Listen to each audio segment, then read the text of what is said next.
लफ्ज़ों को कुछ कहने दो। क्यों रखते हो दिल में बातें? हालात बुरे हैं पर सीखो लड़ना। आएगा एक दिन और होंगी बातें। हिम्मत हार के कुछ नहीं मिलता और होता है मुश्किल जीना। एक और कोशिश करके तो देखो, क्या पता आ जाए फिर से जीना। हिम्मत हार के कुछ नहीं मिलता और होता है मुश्किल जीना। एक और कोशिश करके तो देखो, क्या पता आ जाए फिर से जीना। हेलो दोस्तों, स्वागत है आपका मेरे YouTube channel my Audible struggle में। चलिए चलते हैं कहानियों की उस दुनिया में जहाँ ना कोई शोर है, ना कोई टेंशन, ना ही कोई जिम्मेदारियों का बोझ और ना ही फालतू रोज़ की भाग दौड़। अगर कुछ है तो बस सुकून।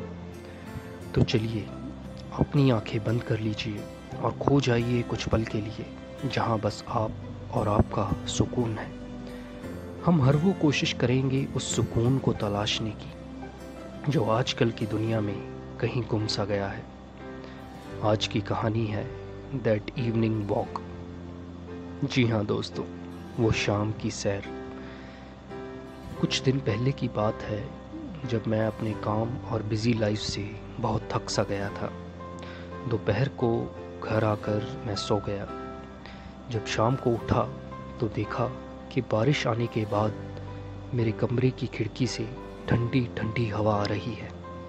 जब खिड़की से बाहर देखा तो मौसम बहुत ही अच्छा लग रहा था। मुझे मेरे पुराने दिन याद आ गए जब मैं अक्सर सैर के लिए जाया करता था। थोड़ी देर सोचता रहा, फिर डिसाइड किया कि आज क्यों ना फिर से सैर पर जाया जाए। थोड़ा हिचकिचाया और फिर अपने जॉगिंग शूज़ ढूंढने लग गया। तैयार होकर घर से निकला। धीरे धीरे मैं चलकर पार्क तक पहुंच ही गया। फिर याद आया वो स्टेप्स काउंट करने वाली ऐप स्टार्ट कर लेता हूँ। देखते हैं भाई कितनी दूर तक चल पाते हैं। फिर पार्क में एंटर किया। ठंडी ठंडी हवा मेरे चेहरे को छूती हुई जा रही थी।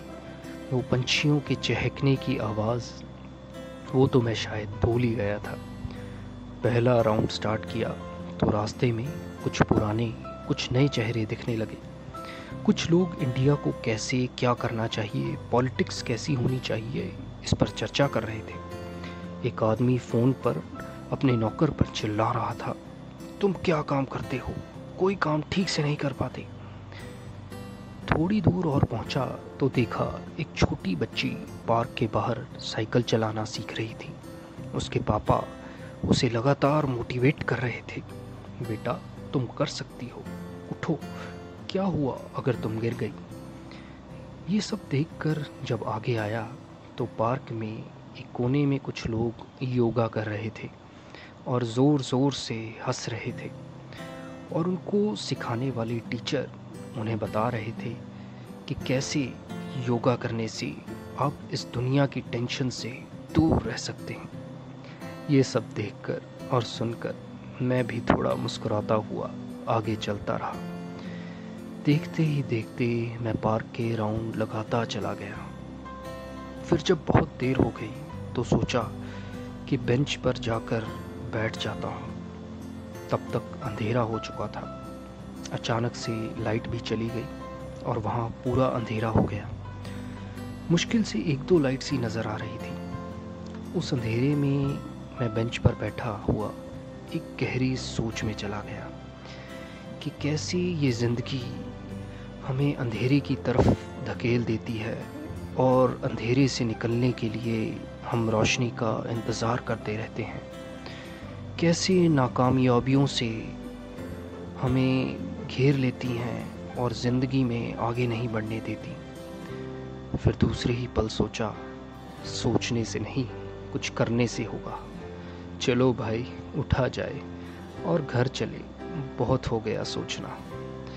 जैसे ही मैं पार्क से बाहर निकला तो देखा वो छोटी बच्ची जो साइकिल चलाना सीख रही थी, वो साइकिल चलाना सीख गई थी और बिना किसी सहारे के खुद साइकिल चला रही थी। उसे देखकर मैं रुक गया और तालियां बजाने लग गया। वो बच्ची मुझे देखकर रुकी और मुस्कुराने लगी। उसकी स्माइल में एक अलग ही तरह की पॉजिटिव वाइब्स थी। उस छोटी बच्ची की स्माइल को देखकर मेरी सारी थकान दूर हो गई। मैं अपने चेहरे पे बड़ी सी स्माइल लेकर घर की ओर चलने लगा। अचानक से मेरे मोबाइल से एक अलार्म जैसी ट्यून सुनाई दी। मैंने देखा और बस देखता ही रह गया। मैंने 10,000 स्टेप्स का टारगेट पूरा कर लिया था, यानी तकरीबन पार्क के 20 राउंड्स पूरे कर लिए थे। इतनी लंबी वॉक तो मैं अक्सर पुराने दिनों में पूरा कर लिया करता था। फिर धीरे धीरे समझ आने लगी कि हमारी स्ट्रेंथ और हमारी कैपेबिलिटी तो हमेशा वहीं रहती है, पर शायद हम ही टाइम के साथ उसे भूल जाते हैं। जब कभी हम हार जाते हैं या नाकामयाब हो जाते हैं तो सोचने लग जाते हैं कि अब हम में वो बात नहीं रही, पर ये बिल्कुल गलत है दोस्तों। असल में हमारी सोच ही हमें खुद से बेहतर बनने में हेल्प करती है। हाँ, शायद जब हम थक जाएं तो थोड़ा वक्त हमें खुद को देना चाहिए, ताकि हम उस स्ट्रेंथ और काबिलियत को फिर से हासिल कर पाएँ जो ऑलरेडी हमारे अंदर मौजूद है। बस थोड़ा टाइम रेस्ट करके फिर से लग जाओ अपने ख्वाबों को पूरा करने में। तो दोस्तों, ये थी मेरी लिखी हुई एक कहानी। ये कहानी आपको कैसी लगी हो ये आप मुझे ज़रूर बताइएगा। अपना फीडबैक आप दे सकते हैं अपने कमेंट्स और मैसेजेस के ज़रिए। ऐसी ही और कहानियाँ सुनने के लिए सब्सक्राइब करें मेरा YouTube channel my Audible struggle. Instagram पे भी सेम माई ऑडिबल स्ट्रगल नाम से मेरा पेज है, जिसको आप फॉलो कर सकते हैं। अगर कहानी अच्छी लगी हो तो शेयर ज़रूर करना। चलता हूँ दोस्तों, अपना ख्याल रखिएगा और हाँ, हर हाल में मुस्कुराते रहिएगा। Thank you very much.